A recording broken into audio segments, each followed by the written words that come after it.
The ship had been drifting for 200 years. It floated through the cold darkness of space like a forgotten tomb, its metal walls covered in frost and silence. No lights blinked on its surface. No engines hummed within its core. The human vessel called the Valiant was dead, and it had been dead for a very long time. Commander Zorax stood at the viewing window of his own ship and watched the ancient wreck spin slowly in the void. His yellow reptilian eyes narrowed as he studied the strange symbols painted on its hull. Human letters. He had seen them before in the old war records, back when his grandfather's generation had crushed the human colonies and claimed their worlds. A relic, he said, his voice carrying the hiss common to all Velthari. Nothing more than garbage from a dead species. Science Officer Krell stepped forward, his smaller frame bent with curiosity. Unlike Zorax, Krell found humans fascinating. He had spent years studying their abandoned cities and reading their forgotten books. Commander, our scans show something interesting. There are power signatures coming from deep within the ship. Something is still running after all this time. Zorax turned his head slowly. Impossible. Human technology was primitive. Nothing they built could last this long. And yet the readings do not lie. Krell held up his data tablet. There is a section near the center of the vessel that maintains temperature and power. I believe it may be worth investigating. The commander considered this for a long moment. The Velthari Dominion had conquered the human colonies 2 centuries ago. It had been easy, almost disappointing. The humans had fought back, of course, but they were weak creatures. Soft skin, fragile bones, short lives. They made good slaves but poor warriors. Within 50 years, Earth itself had fallen silent, and the surviving humans were scattered across Velthari space as workers and servants. Very well, Zorax said at last. Assemble a boarding team. If there is anything valuable on that wreck, I want it brought to me. The boarding party consisted of 12 Velthari soldiers and Krell himself. They cut through the outer airlock with plasma torches and stepped into darkness. Their helmet lights cut through the black air, revealing frozen corridors and walls covered in ice crystals. Human bodies floated past them, preserved by the cold, their faces locked in expressions of fear and determination. Krell moved ahead of the group, following his scanner toward the power source. They passed through crew quarters and empty cargo bays. They walked over frozen blood and stepped around ancient battle damage. Whatever had happened here, the humans had fought hard before the end. Here, Krell said, stopping before a heavy door marked with red symbols. The power source is behind this barrier. The soldiers forced the door open, and they entered a room filled with strange machines. Tall glass tubes lined the walls, most of them cracked and dark. But one tube in the center of the room glowed with soft blue light, and inside the tube floated a human male. He was tall for his kind, with short dark hair and a face that seemed peaceful in sleep. Tubes and wires connected to his body, and strange metal ports were visible along his spine and skull. He wore a simple black suit marked with symbols that Krell did not recognize. A survivor, one of the soldiers whispered. Krell approached the tube and studied the displays around it. His eyes went wide as he read the data. Commander Zorax, you need to see this. It took several minutes for Zorax to make his way from the Velthari ship to the frozen chamber. When he arrived, Krell showed him the readings with shaking hands. This human has been modified, Krell explained. His bones have been reinforced with metal compounds. His muscles are 3 times denser than normal.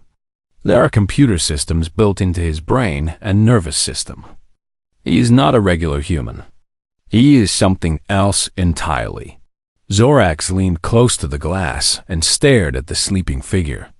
A weapon. Yes, Commander. The records call it Project Lazarus. This one is designated Omega-7. There were 12 of them, created in the final days of the war. Super soldiers, designed to fight against impossible odds. Krell paused. They were never deployed. The war ended before they could wake. And now one of them sleeps in our hands. A slow smile spread across Zorax's face. Wake him. Krell stepped back in alarm. Commander, I must advise caution. We do not know what this creature is capable of. Perhaps we should transport the tube back to a secure facility and study him there. I gave you an order, Science Officer. This human has been sleeping for 200 years. He knows nothing of the current state of the galaxy. He will be confused and weak. Zorax gestured to his soldiers. We have 12 armed warriors here. What threat could one human pose? Krell wanted to argue, but he knew better than to challenge his commander twice. He turned to the control panel and began the revival sequence. Lights flickered across the displays. The blue fluid inside the tube began to drain away. The wires and tubes disconnected from the human's body one by one. The soldiers raised their weapons and formed a half circle around the tube. Zorax stood behind them, watching with eager anticipation. After 200 years, he would be the one to interrogate a human super soldier. The secrets this creature possessed would bring him great honor among the Dominion. The glass tube slid open with a soft hiss. Cold mist poured out across the floor. And then, slowly, the human opened his eyes. They were brown, those eyes, and for a moment they held nothing but confusion. The human looked down at his own hands, then up at the Velthary surrounding him. He blinked several times, as if trying to understand what he was seeing. Where am I? His voice was rough from centuries of sleep. What year is it? Zorax pushed through his soldiers and stood before the human. You are aboard a vessel of the Velthary Dominion. You have been asleep for 200 of your Earth years. He let that information sink in before continuing. Your species lost the war. Your colonies belong to us now. Your people serve us as slaves. The human said nothing. He simply stared at Zorax with those brown eyes, and something in his expression made Krell's blood run cold. You will tell us everything you know about human military technology, Zorax continued. You will reveal the locations of any hidden weapons or bases. And if you cooperate, perhaps we will allow you to live as a servant rather than die as an experiment. Still the human remained silent. His vital signs, displayed on the monitors behind him, stayed perfectly calm. No increase in heart rate. No sign of fear or panic. It was as if he had simply accepted everything Zorax told him without any emotional response at all. And that, Krell realized, was the most terrifying thing of all. The human slowly rose to his feet. He was taller than Zorax had expected, and despite 2 centuries of sleep, his movements were smooth and controlled. He looked around the room at the soldiers and their weapons, at the frozen walls, at the bodies of his dead crewmates visible through the open door. My name is Danny Cole, he said quietly, and I would like to go back to sleep now. Zorax laughed, a harsh barking sound. You do not give orders here, human. You belong to the Dominion now. Danny Cole looked at the commander for a long moment. Then he nodded slowly, as if coming to some private decision. I understand, he said. And though his voice remained soft, something in the way he spoke made every Velthary in the room take an unconscious step backward. Krell watched the human carefully and felt a growing certainty that they had made a terrible mistake. This creature was not confused. He was not weak. He was simply waiting. And when he stopped waiting, Krell suspected that nothing would ever be the same again. They brought Danny Cole to the medical bay of the Velthary command ship. 4 soldiers walked around him at all times, their weapons pointed at his chest and head. Heavy metal restraints bound his wrists and ankles, connected by chains that clinked with every step he took. Commander Zorax walked ahead of the group, his tail swishing with satisfaction. This would be a great day for his career. A human super soldier, captured and ready for interrogation. The High Council would reward him greatly for this prize. The medical bay was cold and white, filled with strange machines that hummed and blinked. They forced Danny onto a metal table and attached his restraints to locks built into its surface. He did not resist. He simply lay there and watched them with calm brown eyes. Krell stood in the corner of the room, his data tablet clutched to his chest. He had been studying the old war records during the short journey between ships, and what he found there worried him deeply. Project Lazarus was not just a simple enhancement program. It was the human military's final answer to extinction. The Lazarus soldiers were designed to operate alone behind enemy lines, to survive any environment, to overcome any obstacle. They were not just strong. They were something close to unstoppable. "Tell me about the hidden bases," Zorax demanded, standing over Danny's restrained form. "We know your kind kept secret facilities throughout the outer systems. Where are they?" Danny turned his head slightly to look at the commander. "I do not know. I was put to sleep before the war ended. I have no information about what happened after. You expect me to believe that?" Zorax leaned closer, his yellow eyes narrowing. "You were a weapon. Weapons know their purpose. My purpose was to fight. I never got the chance." Danny's voice remained flat and emotionless. "Can you tell me what happened? To Earth? To the colonies?" Krell stepped forward before Zorax could respond. "Perhaps if we share information with him, he will be more willing to cooperate." Zorax considered this for a moment, then nodded. "Very well. Show him." Krell activated a holographic display above the medical table. Images began to flow through the air, showing the final days of the human-Velthari War. Cities burning, ships exploding, soldiers falling, and then the surrender. Human leaders kneeling before Velthari commanders, flags being lowered, chains being placed on millions of human wrists. Danny watched it all without expression. He saw his homeworld conquered. He saw his species defeated. He watched 200 years of slavery play out in brief, terrible images. 80 million humans remain alive in Dominion space, Krell explained quietly. They work in our mines, our factories, our households.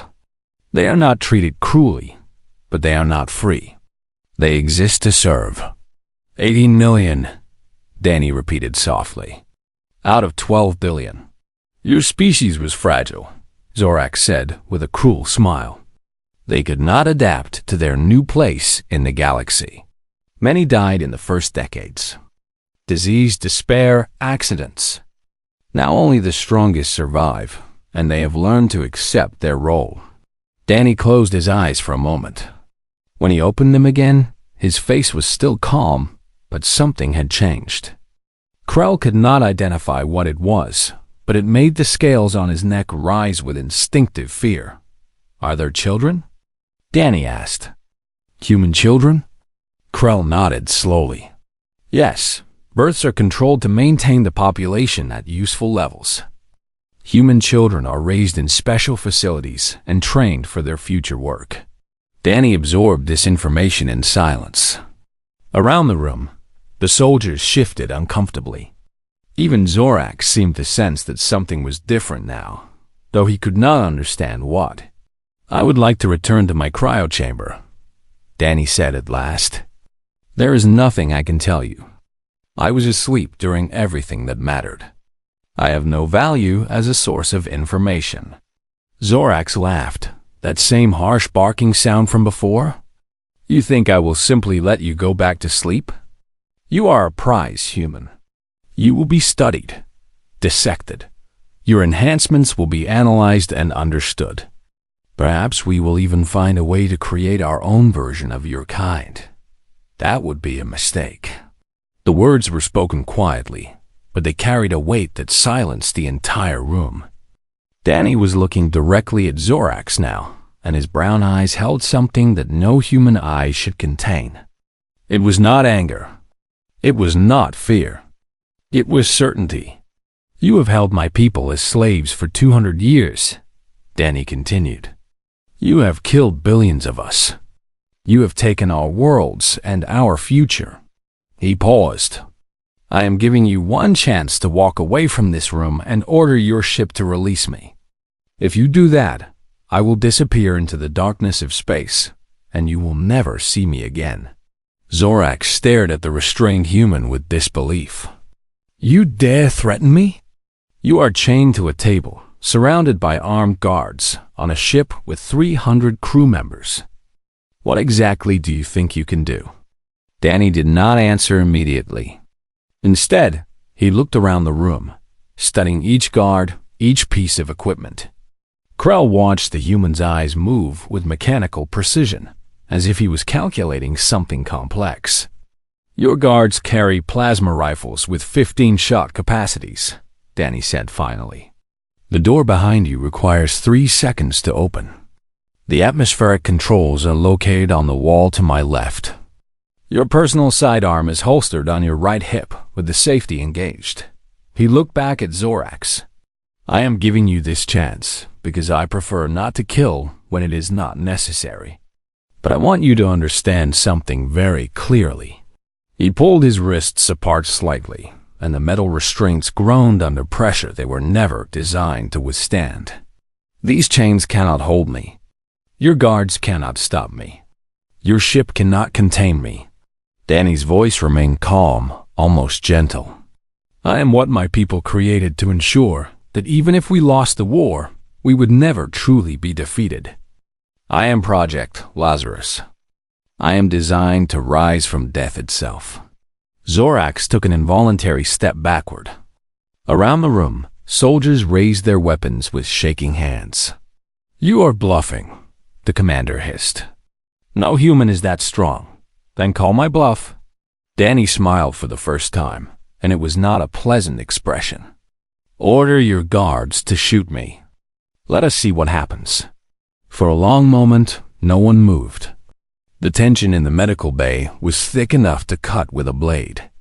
Krell found himself holding his breath, waiting for something terrible to unfold. Then Zorak straightened his spine and forced confidence back into his voice. Take him to the interrogation chamber. We will see how brave he is after a few hours with our specialists. The soldiers moved forward to unlock Danny from the table. Krell watched the human's face carefully, looking for any sign of his intentions. But Danny simply allowed himself to be pulled to his feet, allowed the chains to be reattached, allowed himself to be led toward the door. Just before he left the room, Danny turned his head and spoke one last time. I gave you a chance, he said quietly. Remember that I gave you a chance. The door closed behind him, and Krell was left standing in the cold white room with a terrible feeling growing in his chest. He had spent his life studying humans, reading their stories, learning their history. And one thing he knew about them above all else: humans did not make empty threats. He rushed to his tablet and began running calculations. How long until they reached the interrogation chamber? How many guards were in the corridors? How quickly could the ship go into lockdown? But even as he worked, Krell knew with growing certainty that his calculations did not matter. Whatever was about to happen had already been set in motion the moment they opened that CRYO-chamber, and nothing in the galaxy was going to stop it now. The corridor leading to the interrogation chamber was long and gray. Danny Cole walked slowly, surrounded by 4 Valtteri guards. His chains clinked with each step, a soft rhythm that echoed off the metal walls. The guards kept their weapons pointed at his back, confident in their control over the situation. Danny counted the seconds in his head. He noted the positions of every camera, every door, every ventilation shaft. His enhanced brain processed the information faster than any normal human could manage. 17 guards between him and the armory. 43 seconds to the nearest escape pod. 2 minutes to the bridge if he took the direct route. but he was not thinking about escape. "Not yet. Stop here," the lead guard ordered. They had reached a junction in the corridor where two hallways crossed. "Wait for the security team to clear the path ahead." Danny stopped walking. He stood perfectly still, his eyes fixed on a point in the distance.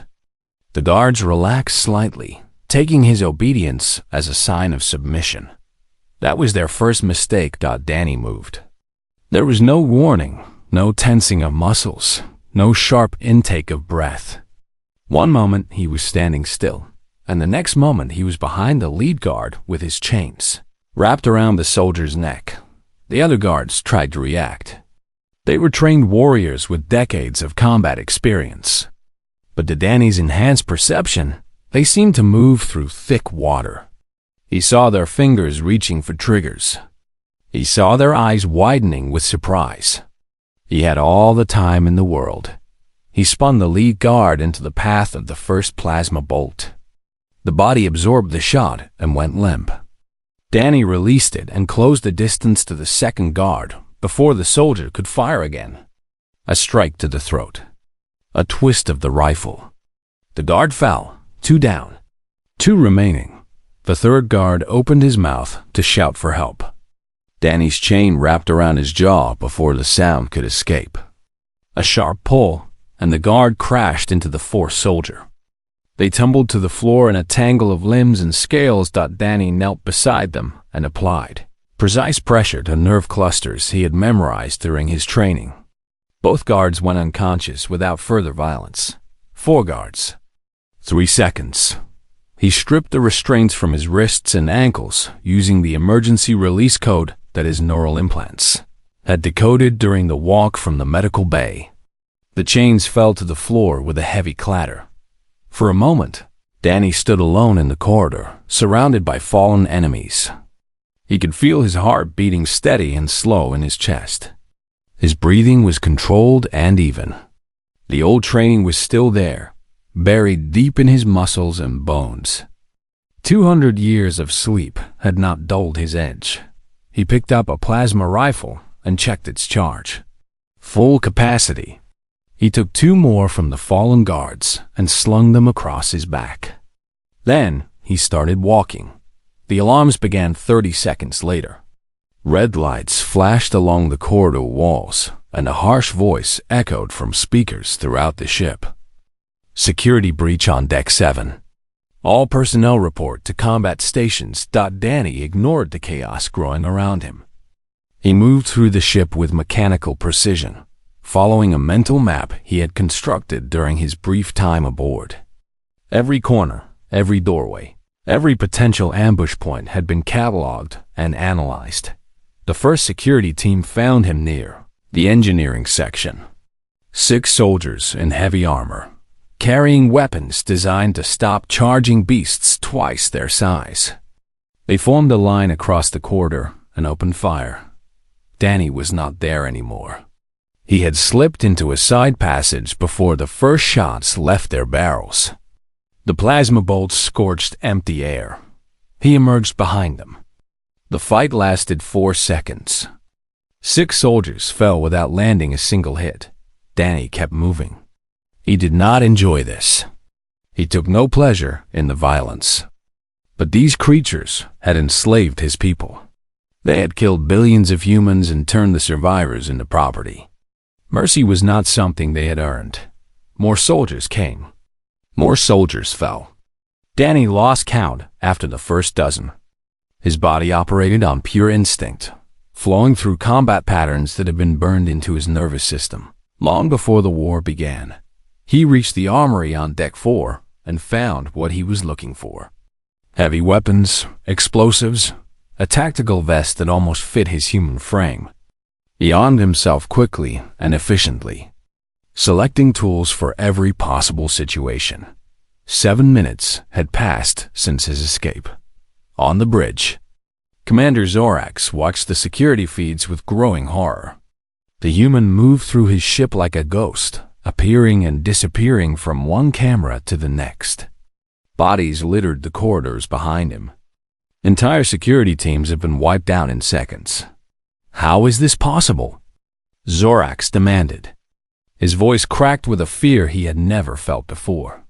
He is one human. One. Krell stood beside the commander, his own face pale beneath his scales. I tried to warn you, he said quietly. Project Lazarus was not designed to create super soldiers. It was designed to create something beyond soldiers. Something that could win wars single-handedly. Then stop him. Zorax grabbed Krell by the collar. You studied humans. Tell me how to stop him. I do not know if we can. Krell pulled free and turned back to the screens. The old records say the Lazarus subjects were tested against every weapon, every trap, every strategy that human science could imagine. They adapted to everything. They overcame everything. On the screen, Danny Cole walked calmly through a corridor filled with gas designed to paralyze organic life. He did not slow down. He did not stumble.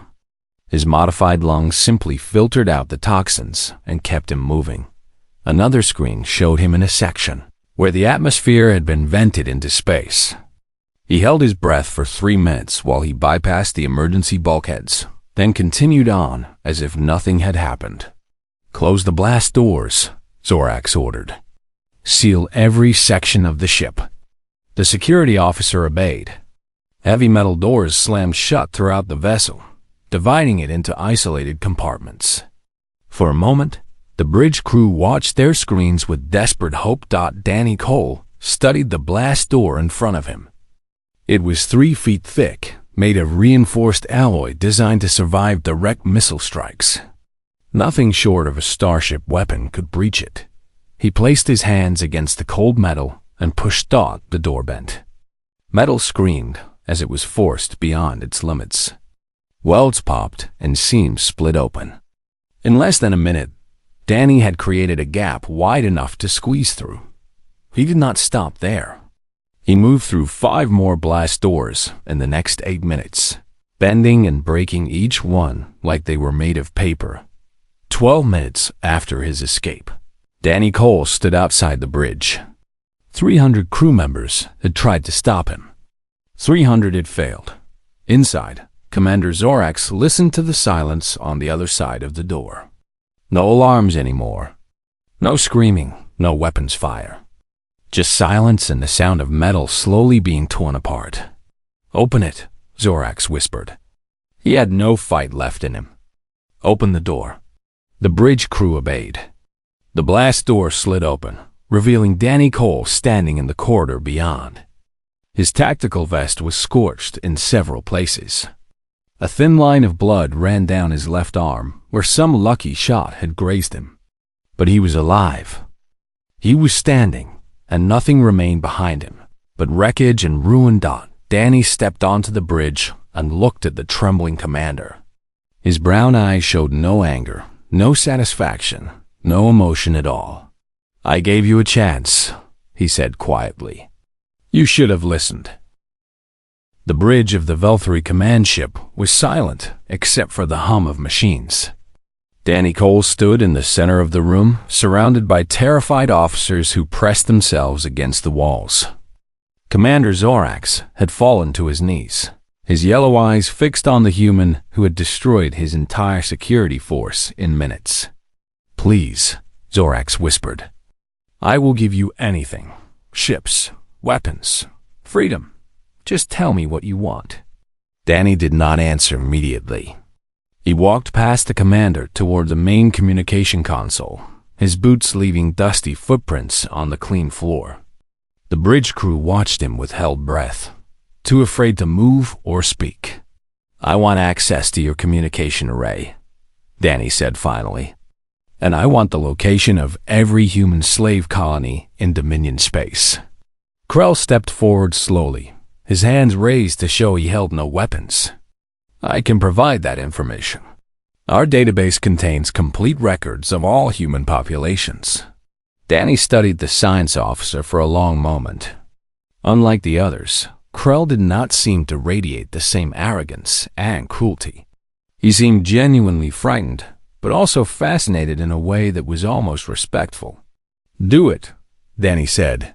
Krell moved to a data terminal and began entering commands. Star maps appeared on the main display, dotted with markers showing human colonies, mining facilities, and work camps. 80 million souls, scattered across dozens of systems like seeds thrown on barren ground. Danny memorized the map in seconds. His enhanced brain stored every coordinate, every population estimate, every piece of relevant information. Then he turned to the communication array and began broadcasting on all frequencies. "This is Omega 7 of Project Lazarus," he said, his voice calm and clear. "I am transmitting to all Velthari military and civilian channels. Your dominion over humanity ends now. I am awake. I am coming, and I will not stop until every human in your empire is free." He paused, letting the message sink in across whatever ships and stations were receiving his words. "To any humans who can hear this broadcast, hold on. Help is coming. Your people have not forgotten you. We were never truly defeated, only sleeping." Danny ended the transmission and turned back to face the bridge crew. Zorax was still on his knees, trembling like a leaf in a storm. "What happens now?" the commander asked. "Will you kill us?" "No," Danny shook his head. "You are not worth killing. Your ship will drift here until someone finds it. By then, I will be far away." He moved toward the exit, then stopped and looked back at Krell. "You studied my kind. You know what we are capable of. Tell your masters what you saw here today. Tell them that there were 12 of us. I was only the 7th, and I will find the others." Krell nodded slowly, his face pale. "I will tell them, but I do not think they will listen. Then they will learn the hard way." Danny turned and walked off the bridge, leaving the stunned crew behind. He made his way through the ruined corridors of the ship, stepping over fallen soldiers and broken doors. The damage he had caused was extensive, but the ship would survive. Life support was still functioning. Emergency systems had kicked in to seal the breached sections. The Velthari would live, at least until rescue arrived. Danny reached the lower decks where the maintenance systems were housed. He was about to enter an escape pod when he heard something. A soft sound, barely audible, breathing, human breathing. He stopped and listened carefully. The sound came from a storage compartment nearby. Danny approached slowly and pulled open the door. Inside, a young woman crouched behind a pile of cleaning supplies. She was thin and pale, with dark hair cut short and eyes that held equal parts fear and hope. She wore the simple gray uniform of a human slave worker. "Please do not hurt me," she whispered. Danny lowered his weapon and spoke in a gentle voice. "I am not going to hurt you. I am human, like you." The woman stared at him with disbelief. "But the sounds, the alarms. You fought them. You beat them." "Yes." Danny extended his hand toward her. "What is your name?" She hesitated for a long moment before taking his hand and allowing him to help her stand. Kate Morgan. "I work in the maintenance section. When the alarm started, I hid here. I was afraid they would blame us for what was happening." Danny nodded. He understood. After 200 years of slavery, humans had learned to make themselves invisible when trouble arose. It was how they survived. "Come with me," he said. "I am leaving this ship, and you are coming too." Kate shook her head frantically. "I cannot. If they catch me, they will kill me. And even if we escape, where would we go? There is nowhere safe for humans in this galaxy." Danny looked into her frightened eyes and felt something shift inside him. For the first time since he woke up, he felt more than just mission parameters and combat protocols. He felt the weight of his purpose. "I am going to change that," he said softly. "I am going to find other humans who are willing to fight. I am going to free as many of our people as I can. And I am going to make the Velthari regret every day of the last 200 years." Kate studied his face, searching for deception or false promises. She found neither. You really believe you can do that? One man against an entire empire. I am not just a man. I am what my people created to ensure that even if we lost, we would never truly be gone. And I am going to prove that they were right to create me. He held out his hand again. Come with me. Be the first to join me. Be the voice that tells our people that hope is not dead. Kate Morgan looked at his hand for a long moment. She thought about her life on this ship. The endless days of work and silence and fear. She thought about the stories her grandmother had told her. Stories of Earth and freedom and a time when humans walked among the stars as equals. She took his hand. They made their way to the escape pod together. Danny sealed the hatch behind them and programmed the navigation system for the nearest human colony. As the pod launched into space, Kate pressed her face against a small window and watched the Valkyrie command ship grow smaller in the distance. What happens now? She asked quietly. Now we begin, Danny said. One colony at a time. One freed human at a time. We build something that the Valkyrie cannot ignore. We become the spark that lights a fire across this galaxy. Kate turned to look at him. That sounds impossible. Danny smiled, and for the first time it was a warm expression rather than a threatening one. 200 years ago, my creators told me that I would sleep until humanity needed me most. I think they were right. The escape pod flew on through the darkness of space, carrying 2 humans toward an uncertain future. Behind them, the Valkyrie command ship drifted in silence. On its bridge, Krell was already composing his report to the High Council Dot and across the galaxy. On every world where humans lived as slaves, the broadcast continued to echo. A voice from the past, promising a different future. A message of hope that no chain could silence. The awakening had begun. 3 months had passed since the escape from the Valkyrie command ship. In that time, the galaxy had changed in ways that no one could have predicted. Danny Cole stood on the bridge of a captured Valkyrie patrol vessel, now renamed the Rising Dawn. Around him, human crew members worked at their stations with focused determination.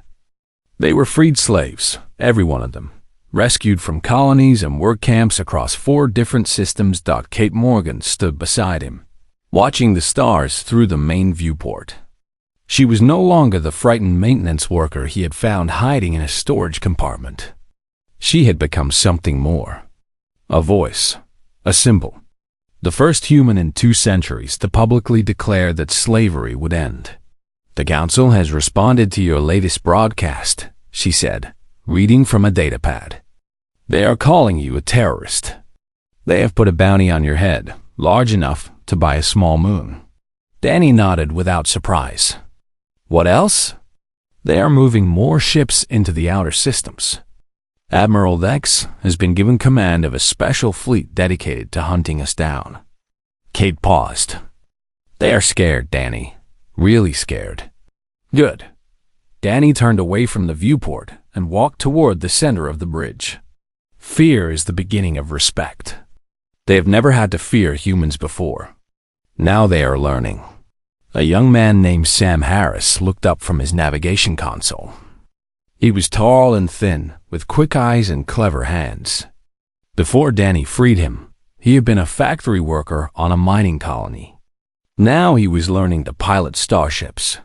Commander, we are approaching the coordinates you requested. The old human listening post should be just ahead. Danny felt his pulse quicken slightly. This was the moment he had been working toward for weeks. According to the data he had stolen from the Valkyrie ship, one of his fellow Lazarus soldiers had been transported to this location after the war. A cryochamber had been placed in a military research facility for study, but the facility had been abandoned decades ago when funding ran out. Amy Ross, Omega-3, his oldest friend from the program. They had trained together, bled together, and been frozen together on the same day. If she was still alive in that chamber, everything would change. "Take us in slowly," Danny ordered. "Full sensor sweep. I want to know if anyone else has been here recently." The rising dawn glided through the darkness toward a small moon orbiting a gas giant. The surface was covered in ice and rock, broken only by the angular shapes of abandoned buildings. The listening post had been built into the side of a mountain, its entrance hidden beneath centuries of frozen debris. Lisa Grant, a former slave who now served as their intelligence officer, studied her screens carefully. No life signs detected. No active power sources. The facility appears to be completely dead. "Then we go in on foot," Danny turned to Kate. "Stay with the ship. If anything goes wrong, get the crew to safety." Kate shook her head. "I am coming with you. Someone needs to document this. Someone needs to tell the story of what we find down there." Danny wanted to argue, but he knew that look in her eyes. Kate Morgan had become more than just a passenger on this journey. She was a partner, a leader in her own right. He nodded once and headed for the shuttle bay. They landed near the hidden entrance to the facility, a group of 6 humans in salvaged environmental suits. Danny led the way, cutting through frozen metal doors that had not been opened in 50 years. The corridors inside were dark and silent, filled with dust and the ghosts of abandoned projects. They found her in the deepest level of the facility. A single cryochamber, still glowing with soft blue light, surrounded by ancient monitoring equipment. Inside the chamber floated a woman with short red hair and a face that Danny knew as well as his own. Amy Ross, still alive after all this time. Danny approached the chamber slowly, almost afraid to believe what he was seeing. He placed his hand against the cold glass and felt tears forming in his eyes for the first time since he woke up. "Is that her?" Kate asked softly. "Another Lazarus soldier?" "Yes." Danny's voice was thick with emotion. "She was my partner. We went through the program together. When everything fell apart, we agreed to sleep at the same time, hoping that someday we would wake up together." He moved to the control panel and began the revival sequence. The machines hummed to life, responding to commands that had been waiting 2 centuries to be given. Blue fluid drained from the chamber. Wires and tubes disconnected one by one. The glass slid open with a soft hiss. And Amy Ross opened her eyes. For a moment, she stared at Danny with confusion, just as he had stared at the Valkyrie when he first woke. Then recognition flooded her face, and she smiled. "Danny." Her voice was rough but warm. "You look old." He laughed, a sound that surprised everyone around him. "You look exactly the same. It is good to see you, Amy." She stepped out of the chamber on unsteady legs, and he caught her before she could fall. They stood there for a long moment, 2 soldiers from a forgotten war, reunited after centuries of sleep. "What did I miss?"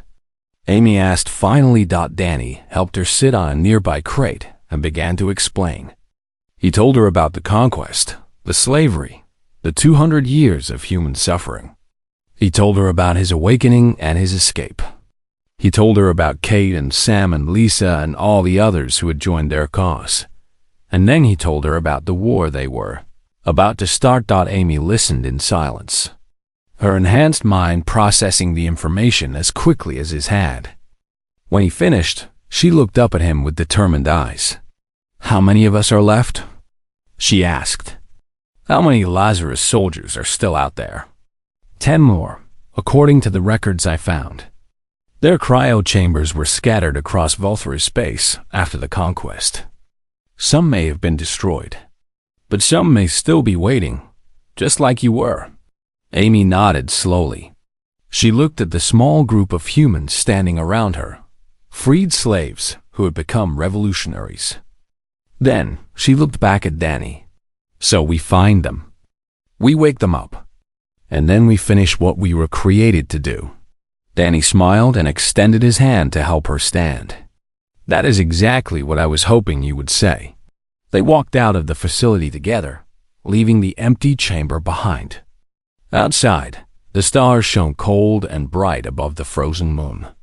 Somewhere out there, the Veltari Dominion was mobilizing against them. Admiral Vex was hunting them. The High Council was demanding their destruction. But also out there, on every world where humans lived in chains, hope was spreading. Small acts of rebellion were becoming common. Whispered stories of the awakened soldier passed from mouth to mouth. The fire that Danny had started with a single broadcast was growing into something that could not be extinguished. Kate stepped forward with her recording device and captured the moment. Two super soldiers standing side by side, looking up at the galaxy they were about to change. "Any message for the people watching this?" she asked. Amy looked at Danny, then at the camera. "We are awake now," she said simply. "And we are not going back to sleep until every human in this galaxy is free." Danny put his hand on her shoulder and spoke the words that would echo across the stars for generations to come. This is just the beginning, and nothing in the universe can stop what comes next. They walked toward the waiting shuttle, ready to continue their mission. Behind them, the abandoned facility sat in silence, bearing witness to the moment when everything changed. The Veltari had awakened a human super soldier, and now they were about to learn the true cost of that mistake.